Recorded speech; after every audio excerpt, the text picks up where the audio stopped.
오늘 말씀은 누가복음 11장 말씀입니다. 1절로 10절까지의 말씀입니다. 다 같이 읽겠습니다. 예수께서 한 곳에서 기도하시고 마치심에 제자 중 하나가 여짜오되 주여, 요한이 자기 제자들에게 기도를 가르치신 것과 같이 우리에게도 가르쳐 주옵소서. 예수께서 이르시되 너희는 기도할 때에 이렇게 하라. 아버지여, 이름이 거룩히 여김을 받으시오며 나라가 임하시오며 우리에게 날마다 일용할 양식을 주시옵고 우리가 우리에게 죄 지은 모든 사람을 용서하오니 우리 죄도 사하여 주시옵고 우리를 시험에 들게 하지 마시옵소서 하라. 또 이르시되 너희 중에 누가 벗이 있는데 밤중에 그에게 가서 말하기를 벗이여, 떡 3덩이를 내게 바꾸어 달라. 내 벗이 여행 중에 내게 왔으나 내가 먹일 것이 없노라 하면 그가 안에서 대답하여 이르되 나를 괴롭게 하지 말라. 문이 이미 닫혔고 아이들이 나와 함께 침실에 누웠으니 일어나 내게 줄 수가 없노라 하겠느냐. 내가 너희에게 말하노니 비록 벗됨으로 인하여서는 일어나서 주지 아니할지라도 그 간청함을 인하여 일어나 그 요구대로 주리라.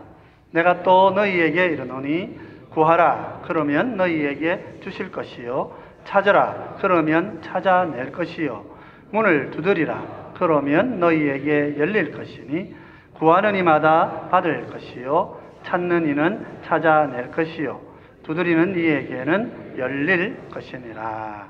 아멘. 자, 성도, 제일교회 성도님들, 이제 말씀 시작하면서 얼마나 센스가 있으신지 조금 테스트를 해봐야 되겠죠. 예, 센스 테스트합니다.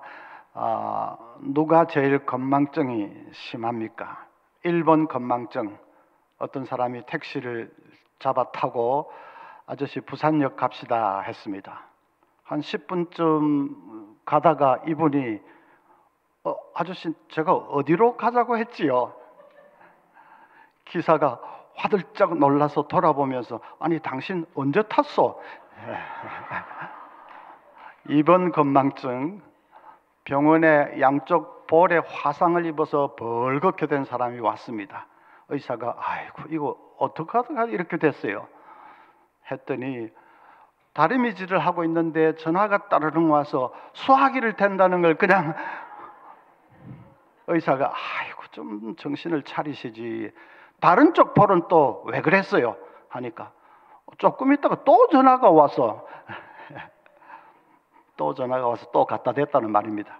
자, 3번 건망증. 어떤 젊은 부인이 길을 가는데 순경이 쫓아오더니 아주머니 이러면 안 됩니다. 경범죄로 체포될 수도 있습니다. 아줌마가 제가 뭐 어쩌다고 그래요? 경찰이 지금 가슴을 훤하게 드러내고 있지 않습니까? 아주머니가 아이고 내 정신 봐라. 버스에서 아기에게 젖 먹이다가 아기를 버스에 두고 내렸네. 자, 몇 번 건망증이 제일 심합니까? 참아. 예, 압도적으로 3번입니다. 제가 시작하면서 왜 이 얘기를 하느냐 까먹었습니다.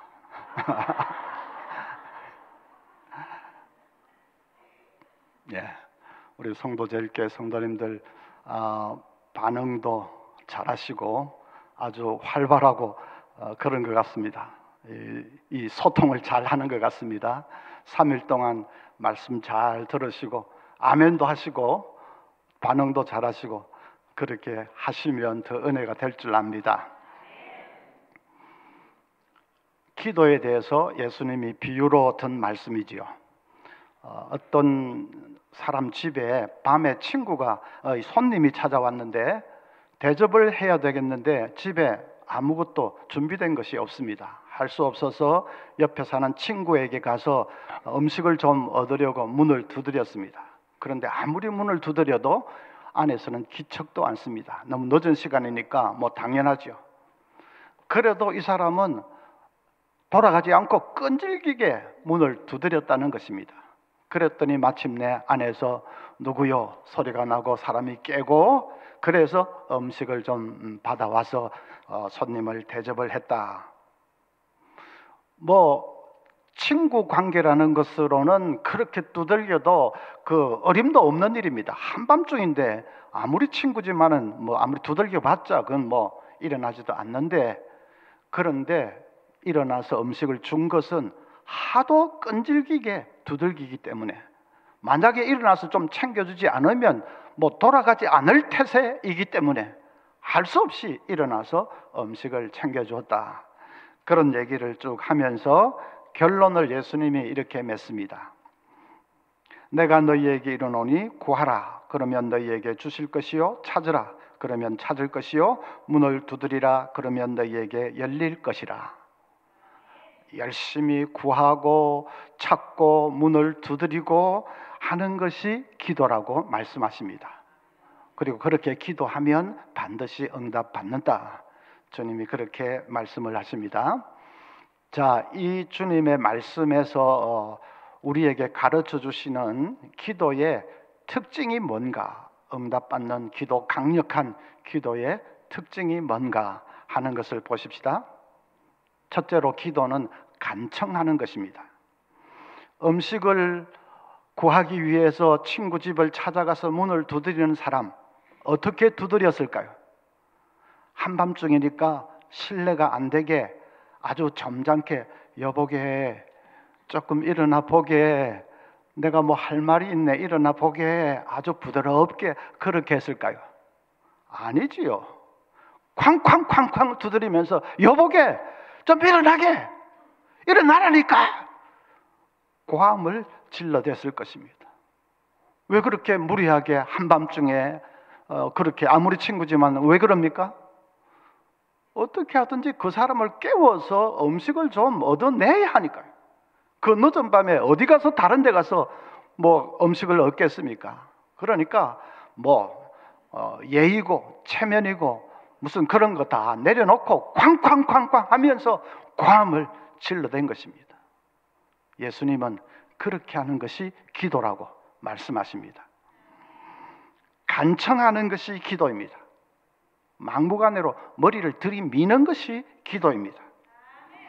8절 끝에 보면 그 간청함을 인하여 일어나 그 요구대로 주리라. 여기 간청이라는 단어의 원어의 뜻은 뻔뻔함 혹은 부끄러움을 모름, 그런 뜻입니다. 사람이 부끄러움을 모르는 사람인 것처럼 아주 어떻게 보면 좀 뻔뻔하게 느껴지기까지 할 정도로 그냥 두들기고 부르짖고 매달리고 떼를 쓰고 간청하는 것이 기도라고. 그 어느 목사의 말이 아니고 예수님께서 그렇게 말씀하십니다. 왜 기도를 그렇게 해야 됩니까? 어떻게든 응답을 받아야 되니까요. 우리 가정의 절박한 이 문제, 하나님 앞에서 해결을 받지 못하면 어떻게 해결을 받습니까? 어디 다른 데 가서 호소할 데가 어디 있습니까?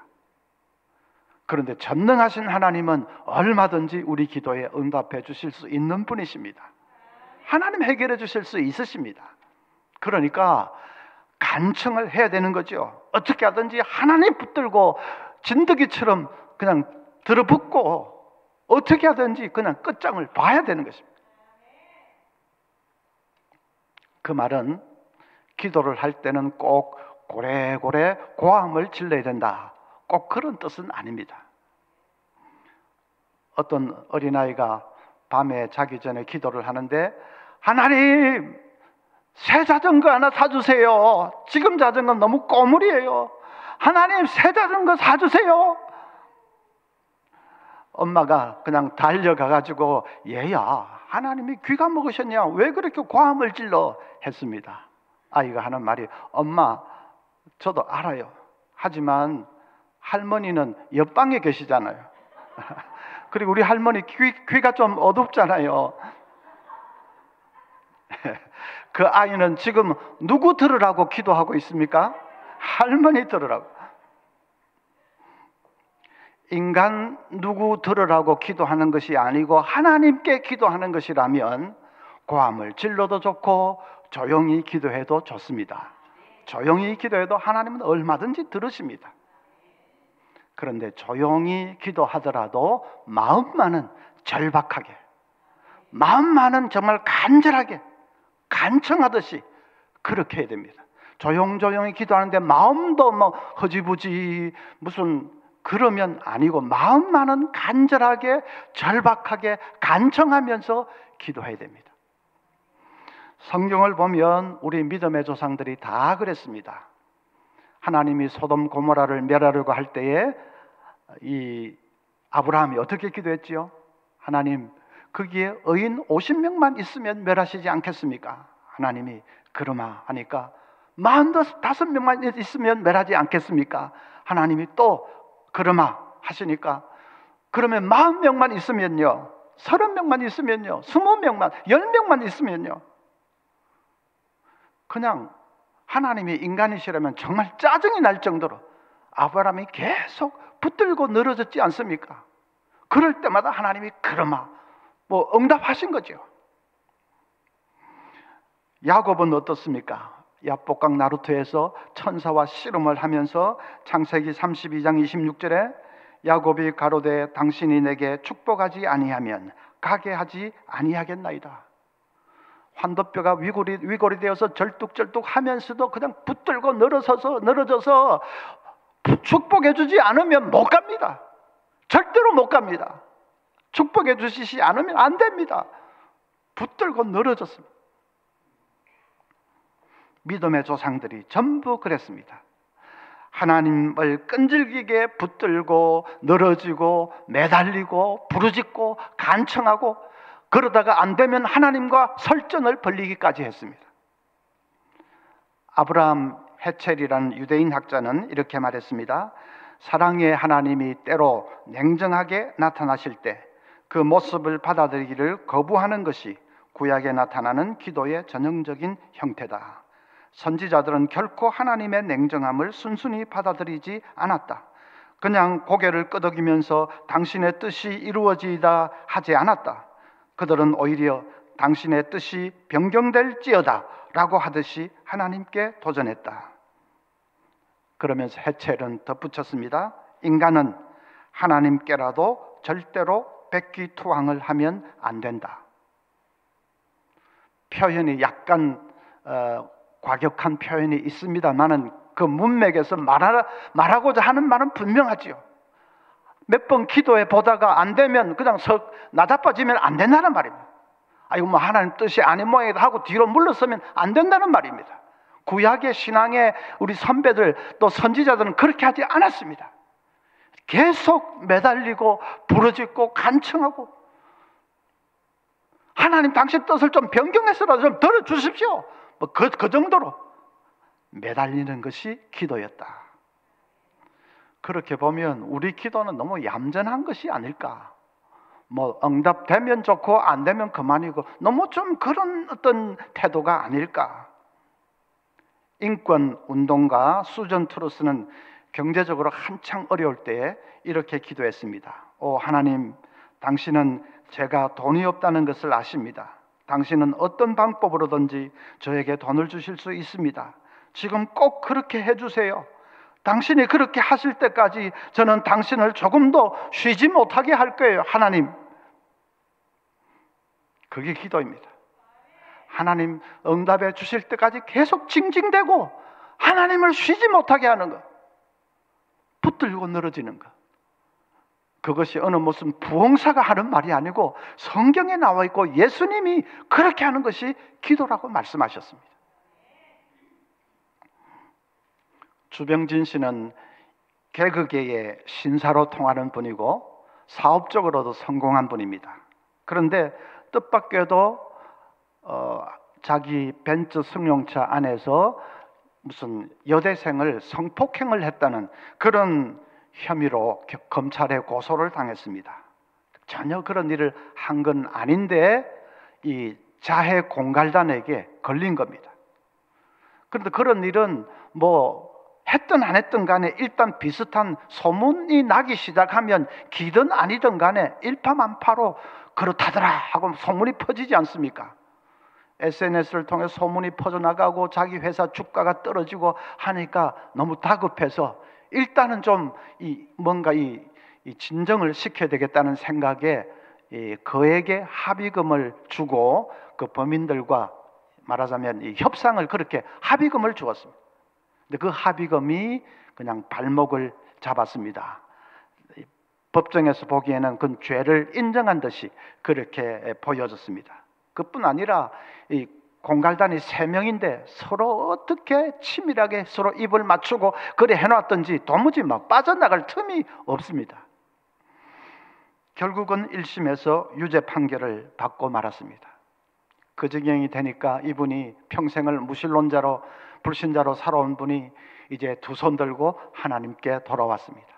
지갑에 넣어 다니던 그 부적 뭐 이런 거 다 떼어버리고 나무 십자가를 넣고 다니면서 이제 연예계에서 먼저 믿는 그런 사람들 도움을 받아가면서 하나님께 이제 신앙생활을 하면서 매달리기를 시작합니다.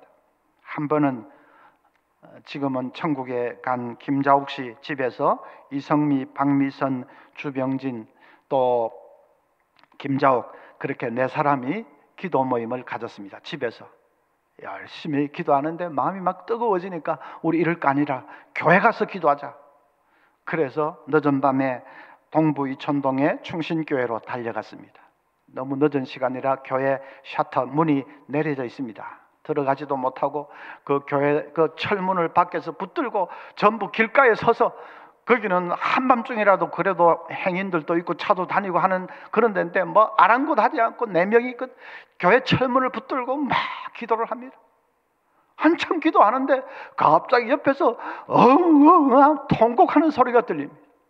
주병진 씨가 땅바닥에 그냥 엎어져서 통곡을 하면서 아버지, 아버지, 아버지만 부릅니다. 그렇게 간절히 이 기도를 했는데 그러고 나서 며칠이 지났는데 진짜 희한하게 이 무죄의 증거가 튀어나오기를 시작했습니다. 이 자의 공갈단이 얼마나 서로 입을 맞추고 딱 시나리오를 치밀하게 짜놨던지 도무지 빠져나갈 틈이 없는 것처럼 보였는데 희한하게 생각지도 못한 곳에서 무죄의 증거가 터져나오기를 시작했습니다. 결국은 이제 판결 2심에서 무죄 판결을 받고 그리고 그 공갈단은 2명은 구속이 되고 주범은 해외로 도피하고 뭐 그런 식으로 해서 사건이 종결이 되었습니다. 평생을 불신자로 살다가 정말 다급해서 이제 하나님 앞에 손들고 나왔는데 성경을 알면 얼마나 알 것이며 교리를 뭐 얼마나 알겠습니까? 완전 초신자인데 기도를 또 어떻게 잘 하는 사람도 아니겠지요. 그런데 정 어린아이처럼 하나님 앞에 울면서 기도하며 정말 간청하면서 기도할 때에 우리 사랑의 하나님이 불쌍히 여기시고 놀라운 응답으로 채워주신 것입니다. 어떤 권사님이 제게 와서 목사님, 며느리가 임신 5개월인데 지금 와서 딸 달라고 기도해도 됩니까? 여러분 어떻습니까? 5개월쯤 됐으면 뱃속에서 딸이든 아들이든 다 결정돼 있겠지요.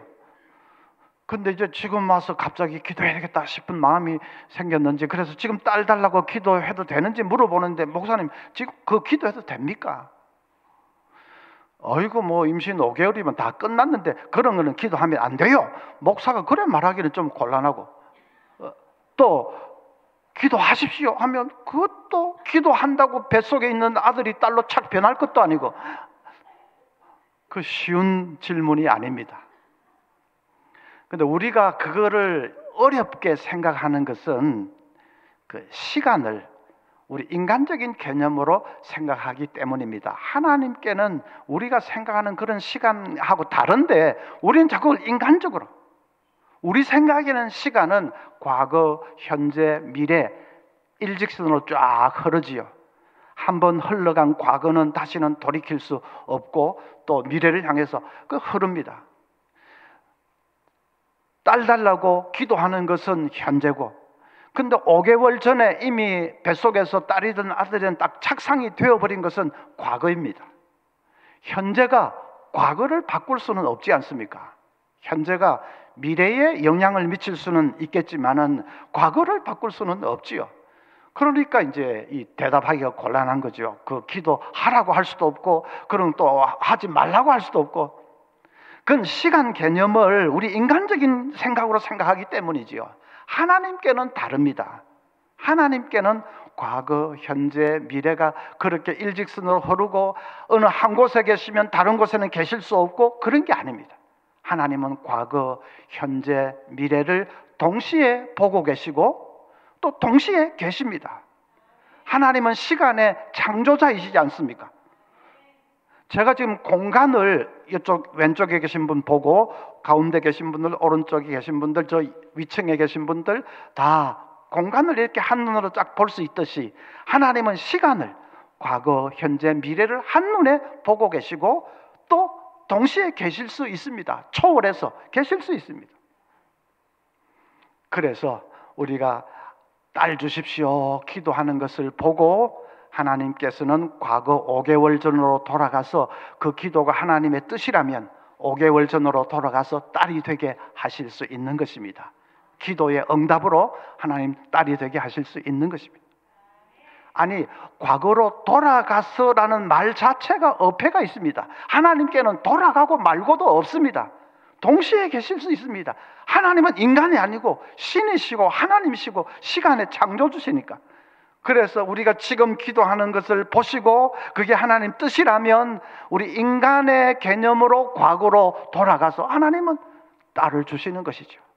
아니, 5개월이 아니라 내일 출산하는데 오늘 딸 주십시오 기도할 때 그것이 하나님의 뜻이라면 하나님은 그 기도를 들으시고 10개월 전으로 돌아가서 딸이 되게 하실 수 있는 것입니다.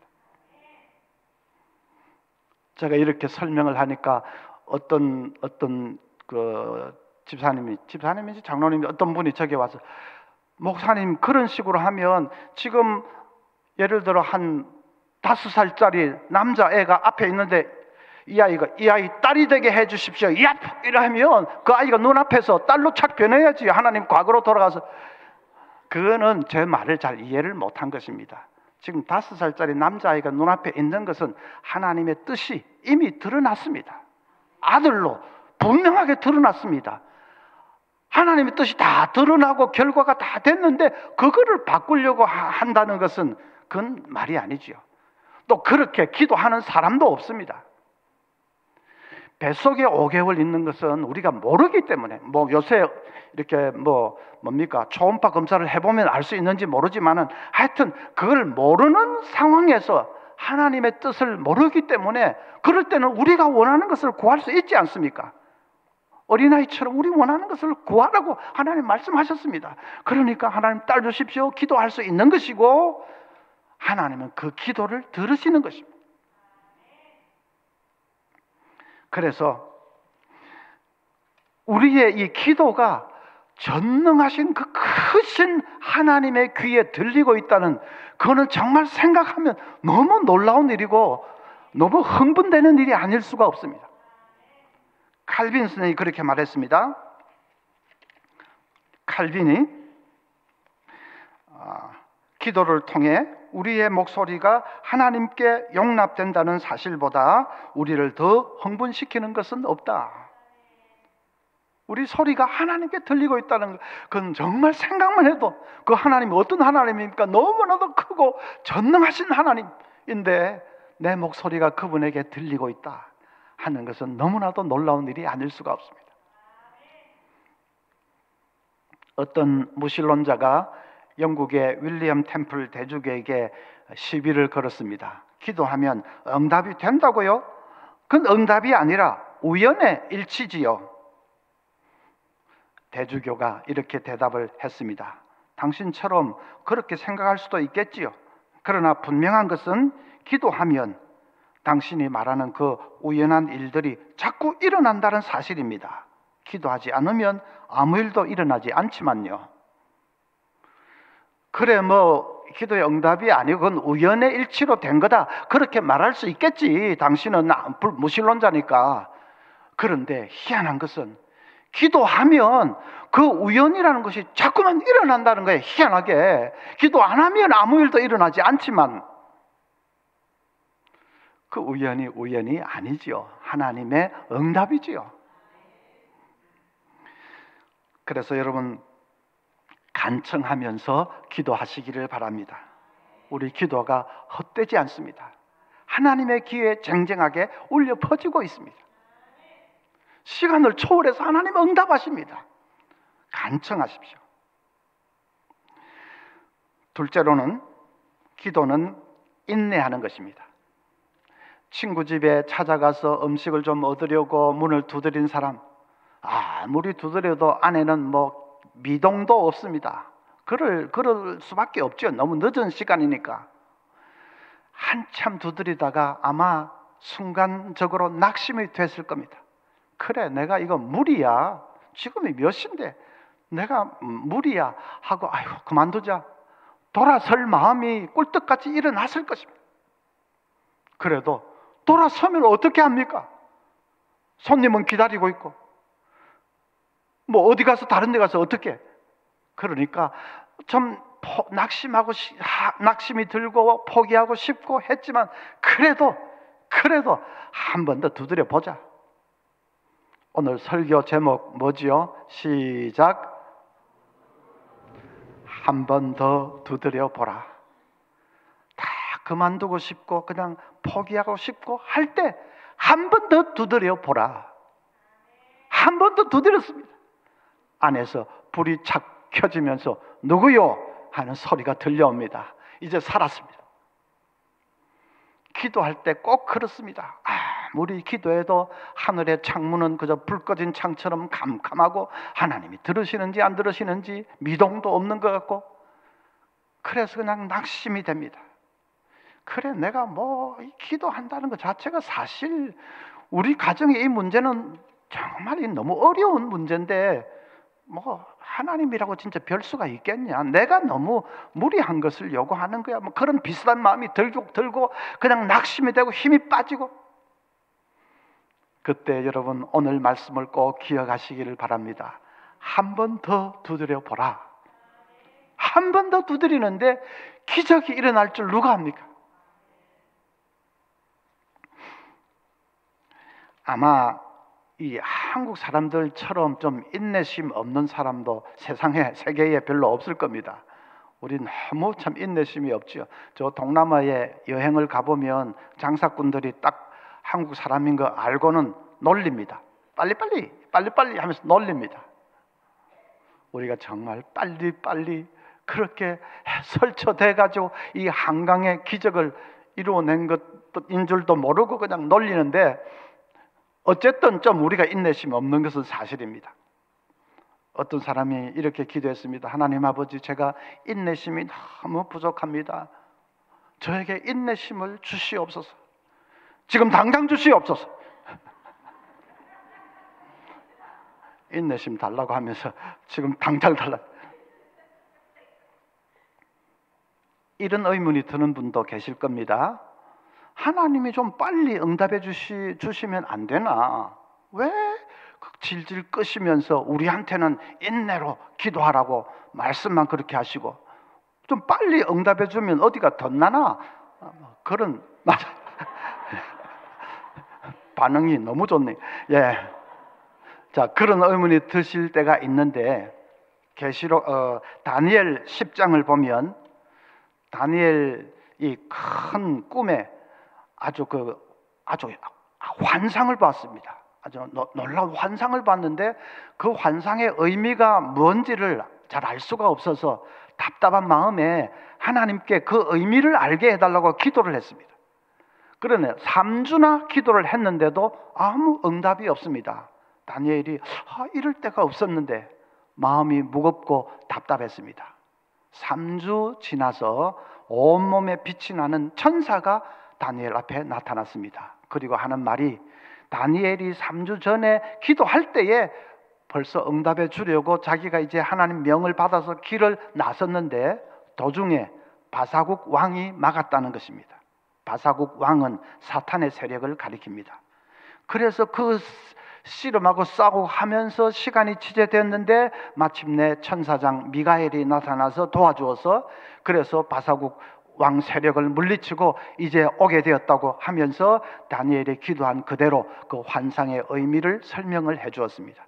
그런데 다니엘은 천사가 그 설명해 주는 의미, 그거는 이제는 귀에 들어오지 않고 처음에 천사가 왜 늦었는지 말해준 그것에 대해서 다니엘이 충격을 받았습니다.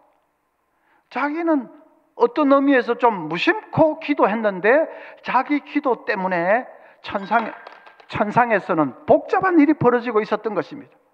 천사가 길을 나서고 바사국 왕이 막아서고 막 싸움이 일어나고 또 미가엘이 또 등장하고 그 천상에서는 자기가 알지 못하는 복잡한 일이 벌어지고 있었던 것입니다. 자기는 3주 지나면서 왜 빨리 응답해 주지 않습니까? 그러고 있었는데 응답해 주지 않는 것이 아니라 하나님이 응답해 주시기 위해서 자기가 알지 못하는 복잡한 일들을 처리하고 계셨던 것입니다. 그걸 알고는 다니엘이 충격을 받았습니다. 그랬구나. 꼭 그렇습니다. 우리가 기도하면 하나님 바로 들으십니다. 하나님께까지 올라가는데 뭐 시간이 걸리겠습니까? 이 지구상에 예수 믿는 사람 너무 많아서 하나님이 그 일일이 뭐 구별한다고 시간이 걸리겠습니까? 아니지요. 우리의 작은 신음소리, 작은 그 눈물 하나까지 다 하시는 하나님인데 우리 기도하면 하나님 바로 들으십니다. 그런데 그것을 이제 응답을 해주려고 할 때에 우리가 알지 못하는 하나님이 보시기에 뭔가 해야 될 일이 있습니다. 그 기도가 응답되려고 하면 그 옆에 관계되어 있는 어떤 사람이 좀 달라져야 할 수도 있고, 그 기도가 응답되려고 하면 그 가정의 형편이나 혹은 뭐 또 주위의 여러 상황, 얽혀 있는 상황들이 좀 달라져야 할 수가 있습니다. 그렇지 않겠습니까? 우리는 내가 기도한 것만 딱 생각하고 응답되냐 안 되냐 그것만 생각하지만은 하나님이 하늘에서 내려다 보실 때는 그 기도가 응답되려면 먼저 요게 좀 이렇게 돼야 돼. 또 저거는 또 저렇게 좀 돼야 돼. 하나님이 보실 때는 그런 것이 많이 있지 않겠습니까? 그래서 하나님 그런 일들 다 처리하고 교통정리도 하고 다 하고 계신 것입니다. 모든 것이 이 퍼즐 조각들이 다 맞추어졌을 때 이제 기도 응답이 나타나는 거죠. 그러니까 무슨 하나님이 잘 못 들으셔서 시간이 걸리고 우리 괜히 시험해 보려고 우리 인내를 시험해 보려고 하나님이 질질 끌고 그런 것이 아니고 하나님이 기도에 응답해 주시려고 일하고 계십니다. 이미 일을 시작하셨습니다. 근데 내가 알지 못하는 많은 일들이 있기 때문에 시간이 걸리는 것이지 다른 하나님이 일부러 인내하라고 하시는 것이 아니죠. 여러분, 지푸라기 하나로 코끼리 등뼈를 부러뜨릴 수 있다고 하면 믿으시겠습니까? 지푸라기 하나를 코끼리 이 등에 올려놓으면 코끼리는 아무 느낌도 없을 겁니다. 그래도 또 하나 올리고 지푸라기를 또 하나 올리고 또 하나 올리고 계속 쌓다 보면 어느 시점에 가면 아무리 거대한 코끼리라도 더 이상 견딜 수 없는 시점이 올 것입니다. 그렇지 않겠습니까?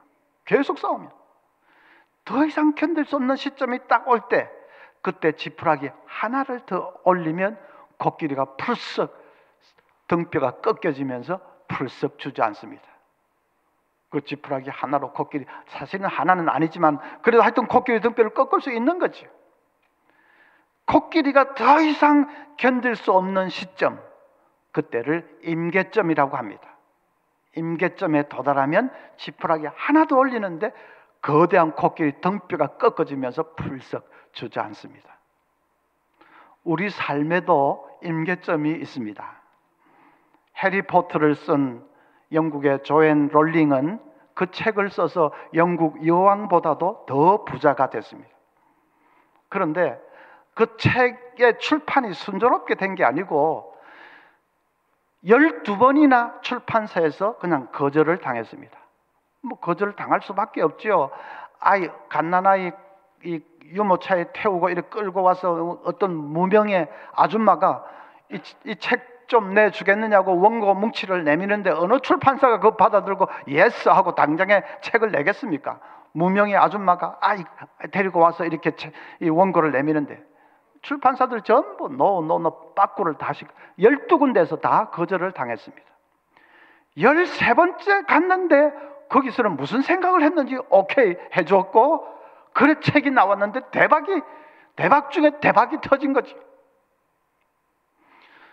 우리 같으면 12번 계속 안 된다 하면 자존심도 상하고, 그래 맞아 내가 이거 참 무슨 내가 배짱으로 이거 내미냐, 나 같은 게 안 된다고 하는 게 맞지 하고 아마 포기해버렸을 겁니다. 12번이나 그래 됐으면. 근데 그 12번이 임계점이었습니다. 13번째 딱 가니까 대박이 그냥 터져버렸어요. 만약에 조앤 롤링이 12번 임계점에 도달하기 전에 아이고 나는 안 돼 하고 포기해버렸다면 세상에 이 해리포터는 없는 거지요. 아이들이 열광하는 그 책은 없는 겁니다. 기도에도 임계점이 있습니다. 기도에도 임계점이 있습니다. 우리가 간절히 기도할 때에 그 임계점에 도달하면 그 하나님이 응답해 주십니다. 제 말이 아니고 요한계시록 8장 보십시오. 우리가 드리는 기도가 하나님 보좌 앞에 있는 그 제단 앞에 있는 금향로에 차곡차곡 쌓인다고 했습니다. 기도를 하면 기도가 향기가 되어 올라가서 그 금향로에 차곡차곡 쌓이는데 아귀까지 가득 차면 천사가 거기에 불을 붙여서 쏟아부으면 지상에 우레와 번개와 뇌성이 울려 퍼진다. 그 말은 기도의 응답, 지축을 쪼개고 천지가 진동하는 그런 놀라운 기적과 같은 응답이 나타난다, 그런 뜻이죠. 그래서 기도가 그 금향로 아귀까지 차는 거, 그게 임계점입니다. 그래서 인내하면서 우리가 기도해야 합니다. 그런데 인내한다는 것은 그냥 무턱대고 막 끈질기게 버티면서 그냥 한다, 그런 뜻이 아닙니다. 하나님이 지금 내 기도 이미 들으셨고 지금 하나님이 일하고 계신 것을 알기 때문에 기쁨으로 인내하는 것입니다.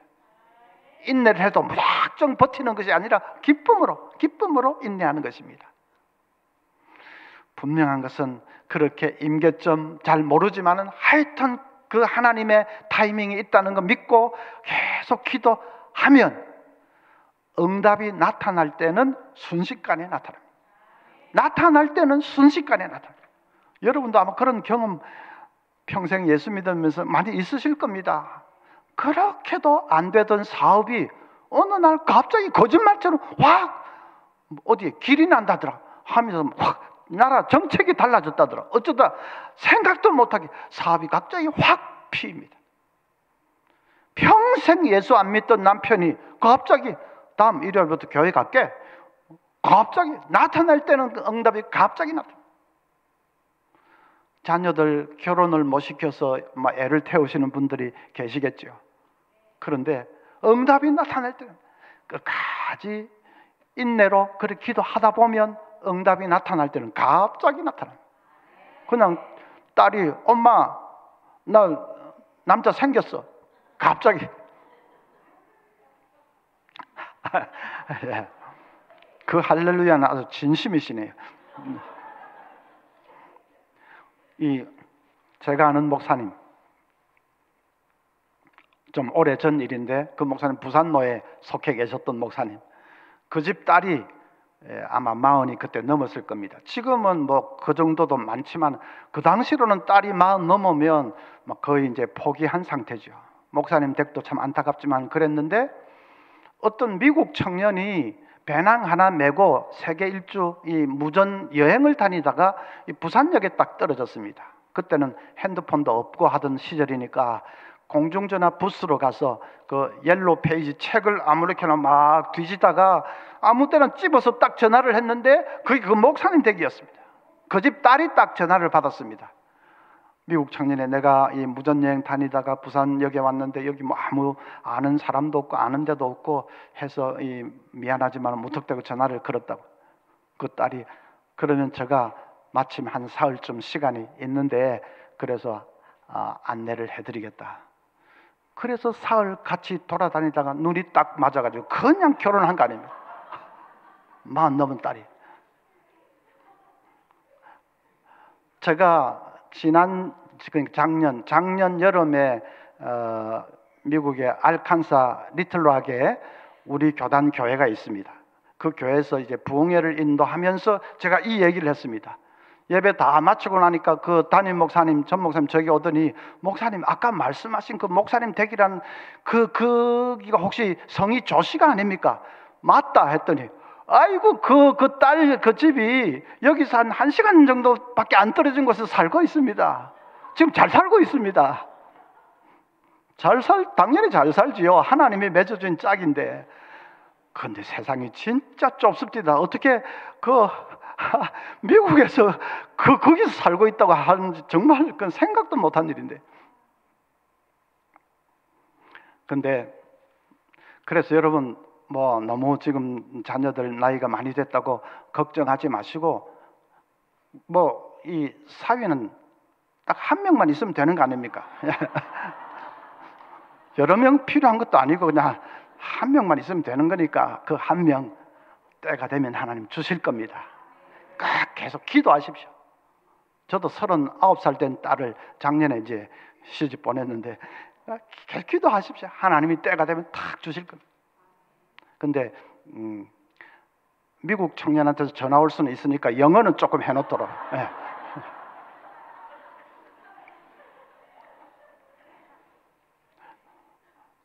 한 10여 년 전에 10여 년 전에 저희 교회에서 이찬수 목사님 모시고 부흥 집회를 했습니다.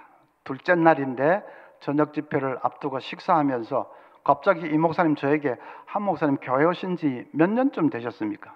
그때 한 7년쯤 됐는데, 7년 됐다고 하니까 7년 만에 교회가 그냥 3배로 커졌습니까? 이야, 목사님 대단하십니다. 제가 좀 장난기가 발동해서 그래서 농담을 했죠.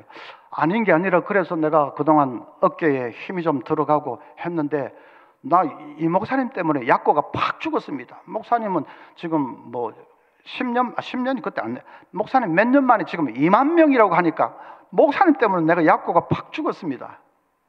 그랬더니 그 순진한 양반이 제가 농담하는 줄도 모르고 그냥 당황하면서 아이고 목사님 그런 거 아닙니다. 그런 거 아닙니다. 저는 좀 특별한 케이스입니다. 그러면서 자기 아버지 얘기를 했습니다. 이찬수 목사 아버지도 목사님인데 말을 많이 더듬으셨습니다. 보통 더듬는 게 아니라 아주 심하게 말을 더듬으십니다. 목사가 말을 더듬으니까 설교가 제대로 되겠습니까? 무슨 목회를 제대로 할 수가 없죠. 조그만 시골교회 교인들 한 10여 명 되는 그 교회에서 죽도록 고생했습니다. 대신에 그 목사님은 기도를 많이 하셨습니다. 자기 힘으로 못하니까 기도를 많이 하셨습니다. 새벽마다 교인들은 한 10여 명밖에 안 되니까 막 일일이 다 기도해도 시간 금방 지나가고, 그러면 자기 자녀들에 대해서 기도를 많이 했습니다. 그 목사님이 한 번은 40일 금식 기도에 들어갔는데 17일째 쓰러져서 그대로 세상을 떠났습니다.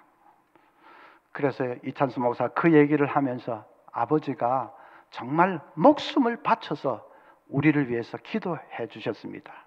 그 기도의 응답으로 제가 목회에 복을 받아서 지금 이러는 거지, 제가 무슨 설교를 잘하고 제가 잘나서 그런 거 전혀 안 합니다. 순전히 아버지 기도 때문입니다. 식사를 하면서 그 얘기를 하는데 제가 숟가락을 넣고 정말 눈물이 났습니다. 그 아버지 생각하니까. 자녀들을 위해서 얼마나 간절히 기도했을까.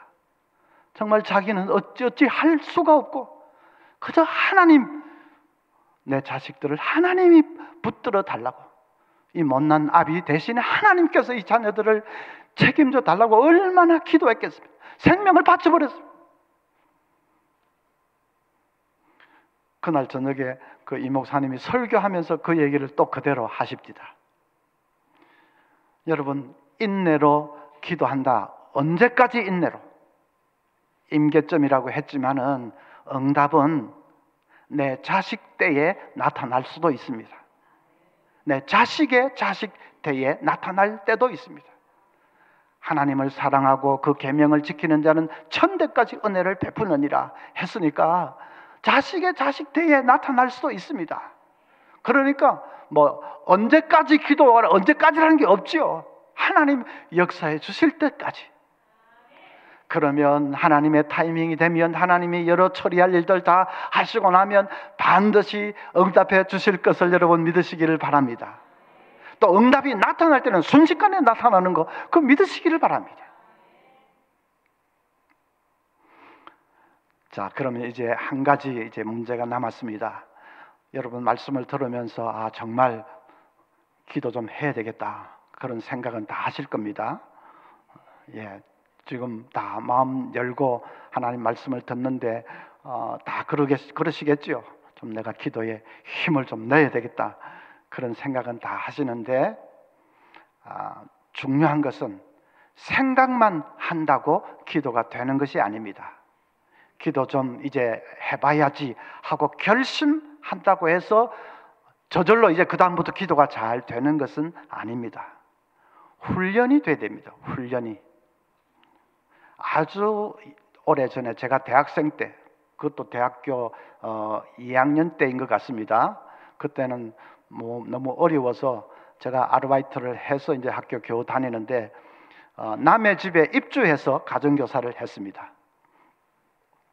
제가 어느 집에 입주해서 그때 고등학생 아이를 가르치는데 그 고등학생 아이의 누나가 대학교 1학년이었습니다. 그런데 언제부턴가 그 누나가 저를 향해서 바라보는 눈빛이 좀 야릇합니다. 지금 보니까 전부 안 믿는 눈치인데 지금은 이렇지만은 그때는 잘 나갔습니다. 저도.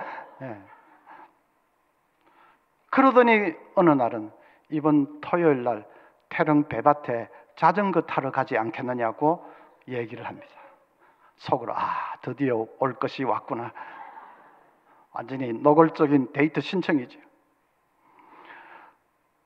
그런데 고민이 딱 생겼습니다. 너무 좋은데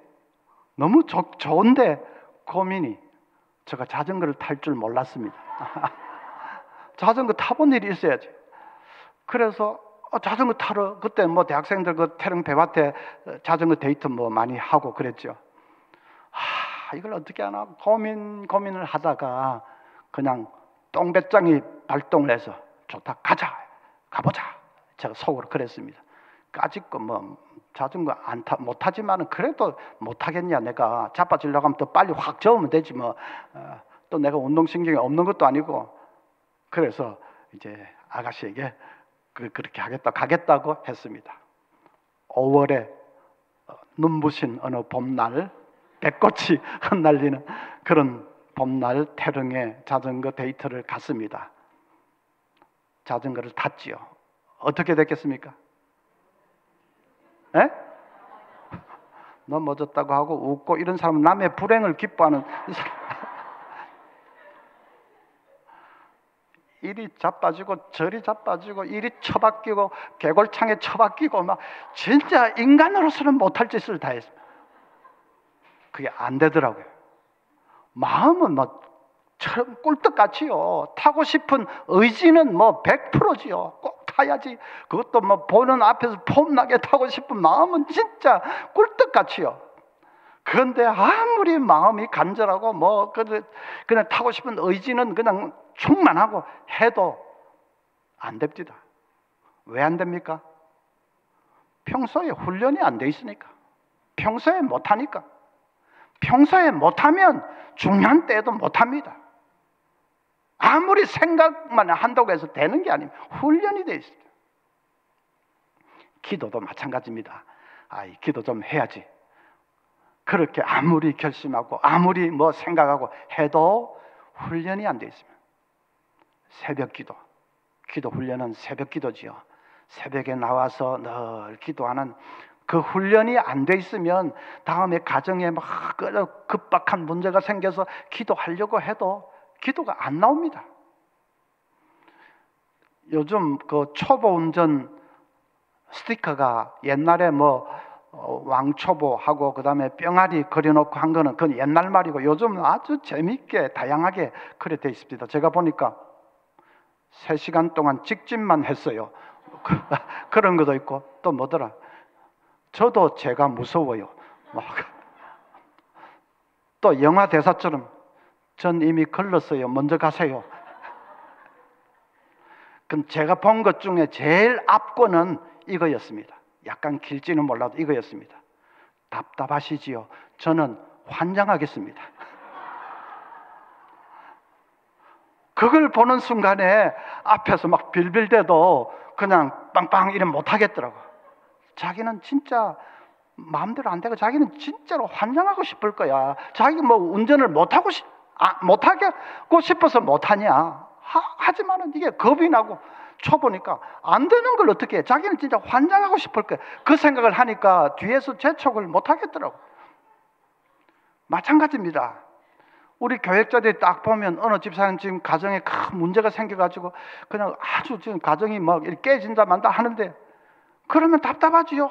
좀 하나님 앞에 죽기 살기 좀 매달리면 될 텐데 좀 부르짖고 매달리면 뭔가 인간이 생각하지 못한 무슨 돌파구가 열릴 수 있는데 왜 저렇게 좀 기도를 안 하실까?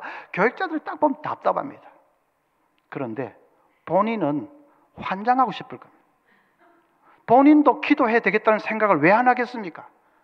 이건 좀 기도 외에는 해결될 방법이 없다. 그런 생각을 집사님이고 하는데 왜 안 하겠습니까? 그런데 기도가 안 되는 걸 어떻게 합니까? 앉으면 한 5분 지나면 뭐 눈앞이 캄캄하고 자꾸 걱정만 되고 자꾸 집에 지금 당한 일만 자꾸 떠오르고 이렇게 해볼까 저렇게 해볼까 속으로 생각을 하고 하나님 앞에 기도는 안 나옵니다. 그래 막 주리를 틀다가 한 10분 되면 그냥 일어날 수밖에 없죠. 옆에서는 왜 저럴까 기도 좀 하지 답답해하지만 본인 환장하고 싶다니까요. 그게 왜 그렇습니까? 평소에 훈련이 안 돼서. 자전거를 평소에 못하면 뭐 데이트 막 좋은 거 들어와도 못하는 겁니다. 마찬가지입니다. 그래서 새벽 기도, 이 기도가 너무 중요합니다. 아이고 뭐 우리 가정에는 별 문제도 없는데 뭐 그 새벽마다 나와서 기도할 거리도 없고 뭐 그럴 필요도 별로 없는데 지금은 편안하고 별 문제 없을 수 있습니다만은 여러분 평생 그러리라고 장담할 수 있습니까? 인생이 그런 게 어디 있습니까? 평생 순탄 가도만을 달리는 그렇게 살면 좋지요. 하나님 축복이고 뭐 감사하지만은 그런 인생이 어디 있습니까? 원하지 않는 풍랑이 다가옵니다. 비바람이 칠 때가 있습니다. 그때 갑자기 기도하려고 하면 안 됩니다. 기도하면 살지만은 갑자기 기도가 안 나옵니다. 그건 평소에 새벽마다 나와서 그래서 우리 가정에 별 문제 없는데 하는 그거 문제가 있어서 기도하라는 것이 아니고 훈련을 하셔야 되는 겁니다. 뭐 우리 군인들이 늘 하는 말 연병장에서 땀 한 방울 더 흘리면 전투에서 피 한 방울 덜 흘린다. 그게 꼭 맞는 말입니다. 연습하면서 땀 한 방울 더 흘리면 진짜로 이제 생명이 오락가락할 때 피 한 방울을 덜 흘릴 수 있습니다. 그래서 우리 성도제일교회 아마 역사와 전통을 자랑하는 우리 교회 그러니까 성도님들 기도 많이 하실 줄 압니다만은 혹시 그동안 새벽기도 좀 뜸했던 분 뭐 꼭 뭐 해야 되냐 그랬던 분이 있다면 이제 새벽기도 시작하시기를 바랍니다. 이 부흥회를 기념으로 해서 이제 내일부터 시작하시기를 바랍니다. 너무나도 중요합니다. 위기를 당할 때는 생사가 아마 거기에 달려있는 것을 여러분 경험하게 되실 것입니다. 자, 새벽기도 꼭 하려고 하면 이제 두 가지 고비를 넘어야 됩니다. 하나는 뭘까? 새벽기도 하려고 할 때 꼭 먼저 해야 될 일 하나가 뭘까요? 예? 아까 처음에 시작하면서 센서 테스트 한 거 그게 딱 들어맞았네. 좀 센서가 있다 생각했더니 완전히 지금 눈치로 때려잡았습니다. 예. 일찍 주무셔야죠. 적어도 10시 전에는 주무셔야지. 드라마 볼 거 다 보고 이거저거 할 거 다 하고 12시 가까이 자면서 나 오늘 은혜 받아서 새벽기도 할 거야 하는 것은 뭐 마음은 그래도 몸이 따라주지를 않습니다. 그래서 일찍 주무시지 않으면 새벽기도는 못합니다. 일찍 잠자리에 드셔야 되고 정말로 기도할 마음이 있다면. 그리고 새벽기도 좀 하면 낮에도 막 안 하던 사람이 하면 피곤하고 아주 노른해지고 그렇게 될 겁니다. 내 몸이 이상이 생겼나가 아니라 체질이 바뀌는 거니까, 올빼미 체질에서 새벽형 체질로 바뀌는 거니까 그건 좋은 겁니다. 조금만 지나면 그 노곤하고 이런 거 다 없어집니다. 그리고 새벽형 체질로 바뀌어야 되고, 일찍 주무시는 거. 두 번째 또 넘어야 될 건 뭘까요? 진짜인지 센스가 있는지.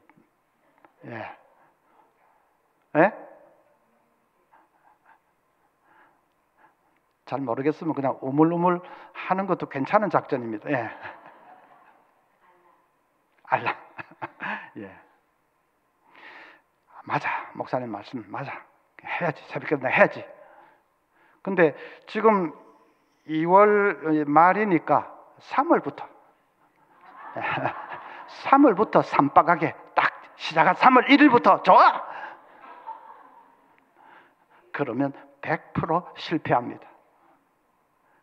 당장 내일 아침부터 아니면 다음에 했다가는 100% 실패합니다. 다음 달부터, 내년부터, 다음 주부터. 그러면 100% 실패합니다. 마귀는 절대로 하지 말라고 하지 않습니다. 해야지요. 기도가 얼마나 중요한데 해야지. 근데 2월 지금 말이네. 그래, 3월 1일부터. 그 마귀의 전술이지요.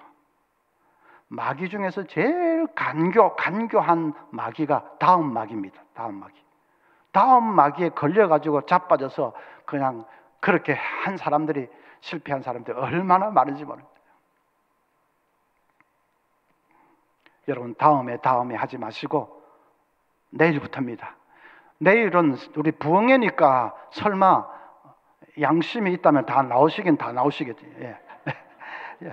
그래서 내일은 다 나오시겠지만은 하여튼 간에 부흥회 떠나서라도 당장 내일부터라고 해야지 다음에 하는 건 마귀의 속삭임입니다. 10가지 재앙을 애굽에 내렸는데 개구리 재앙이 있습니다. 개구리가 막 침실에, 그 다음에 막 이 거실에 버글버글 하니까 시끄럽고 악취가 나고 불결하고, 바로도 그만 손을 들어버렸습니다. 모세에게, 아이고, 그래, 너 백성들 데리고 가라. 내 허락해 줄 테니까 가라. 모세가 의기양양해서, 그러면 저 개구리들은 언제 치워드릴까요? 했습니다. 바로가 뭐라고 대답했죠? 성경 자세히 안 보면 그냥 무심코 다 넘어갈 수 있는데, 바로가 좀 이상한 납득이 안 되는 대답을 했습니다. 내일 했습니다. 아니, 이왕 항복한 거, 자존심 다 굽히고 이왕 못 살겠어 항복한 거, 그러면 언제 치워드릴까요? 하면 지금 당장 해야지요. 그 악시가 나고 불결하고 막 병도 옮기고 하는데 지금 당장 해야지. 내일 하면 하루 24시간을 더 개구리들과 더 함께 있겠다는 말입니까? 뭡니까? 미국의 어느 유명한 목사님이 그 본문으로 설교를 하면서 설교 제목을 이렇게 정했습니다. 개구리들과 하룻밤 더. One more night with frogs. 개구리들과 하룻밤 더. 개구리들과 하룻밤 더 지내려고 어리석게 그렇게 할 필요가 없다는 거죠. 지금 당장. 그래서 정말 우리가 위기 앞에서 든든히 서기 위해서는 기도가 필요하고, 기도하기 위해서는 평소에 기도의 훈련이 필요하고, 이 새벽의 기도의 훈련이 너무나도 중요하고, 그러면 다음에 뭐 미룰 것도 없고 당장 내일부터 결심하고 시작하는 것입니다. 메리큐스 마네라는 부인이 있습니다. 남편이 사업에 실패하고 도무지 못 견디겠으니까 혼자서 그냥 잠적해버렸습니다. 아내와 자녀들을 버려두고 도망쳐버렸습니다. 이제 이 엄마와 자식들이 완전히 길가에, 거리에 나앉게 생겼습니다. 또 그 중에 또 아들 녀석 하나는 문방구에서 뭘 훔치다가 잡혀가지고 파출소에서 연락이 왔습니다. 이 엄마가 너무, 메르큐스 만의 부인이 너무 좌절이 되고 절망이 되어서 도무지 내 힘으로는 안 되겠다. 그냥 깨끗이 끝내버리죠. 그래서 자살할 생각을 하고 아이들을 재우고 창문을 꼭꼭 닫고 방에 가스를 틀었습니다. 가스가 퍼져나가고 정신이 몽롱해지는데, 그런데 어디 옆집에서 부르는 찬송 소리가, 창문을 꼭꼭 닫아 놓았는데도 이상하게 그 찬송 소리가 창틈을 타고 들려왔습니다. 내 모든 시험 무거운 짐을 주 예수 앞에 아뢰이면 근심에 쌓인 날 돌아보사 내 근심 모두 맡으시네. 그 소리가 희미하게 들려옵니다. 그러니까 불현듯이 자기가 어릴 때 교회 다녔던 그 생각, 하나님 생각이 불현듯이 났습니다. 까마득하게 잊고 지냈던 그 생각이 났습니다. 그러면서 내가 지금 이 죽을 생각은 하면서 하나님께 기도해 볼 생각은 왜 못했던가 하는 것이 마치 망치로 한 대 얻어맞은 듯이 머리에 딱 떠올랐습니다. 그래서 이제 하나님이 그 사람 살리려고 하나님 그렇게 역사하신 것이죠. 창문을 빨리 열고, 그리고는 아이들을 막 있는 힘을 다해서 이 문 밖으로 밀어냈습니다. 그리고 이제 자기도 또 조금 정신이 돌아왔습니다. 방 한가운데 무릎을 꿇고 기도하기를 시작합니다. 정말 몇십 년 만에 하는 기도인지.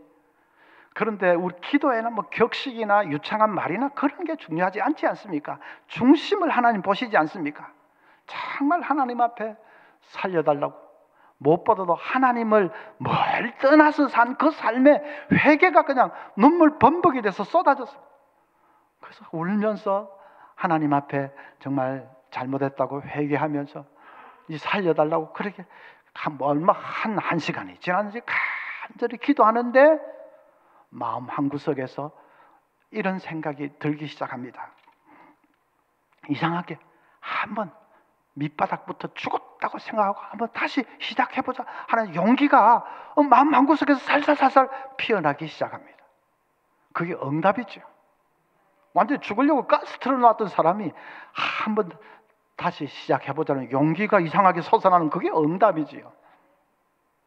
그래서 시골에 폐가를 하나 얻어서 이제 아이들 데리고 내려가서 거기서 살기 시작합니다. 어려움은 여전히 계속되었습니다. 첩첩산중이었습니다. 그래도 죽을 각오를 하고 덤비니까 못 넘을 산은 없었습니다. 또 자식들 생각하면서 꿋꿋이 이를 악다물고 견뎌냈습니다. 마침내 그 자식들이 아주 잘 되고 성공했습니다. 자식들 어떻게 하든지 공부시켰고 자식들이 잘 됐고, 그럼 이제 그 부인 가정은 회복이 된 거지요. 메르큐스 마네가 자기의 그 모든 생을 회상하면서 자서전적인 책을 하나 펴냈는데, 책 제목이 근심이여 안녕 하는 책입니다. 그 책 마지막 부분에서 그녀가 이렇게 말합니다. 죽을 수 있는 용기를 가진 자들이여 하나님께 기도할 수 있는 용기로 바꾸어 보십시오. 100번의 탄식보다 한 번의 기도가 당신에게 기적을 가져다 줄 것입니다.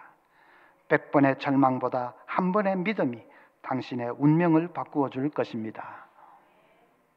성경은 아니지만은 이 마지막 말은 정말 성경 비슷하게 마음에 간직하고 싶습니다. 여러분 꼭 기억하십시오. 100번의 탄식보다도 한 번의 기도가 당신에게 기적을 가져다 줄 것입니다. 100번의 절망보다도 한 번의 믿음이 당신의 운명을 바꾸어 줄 것입니다. 그거 믿고 여러분 부르짖고 기도할 수 있기를 바랍니다.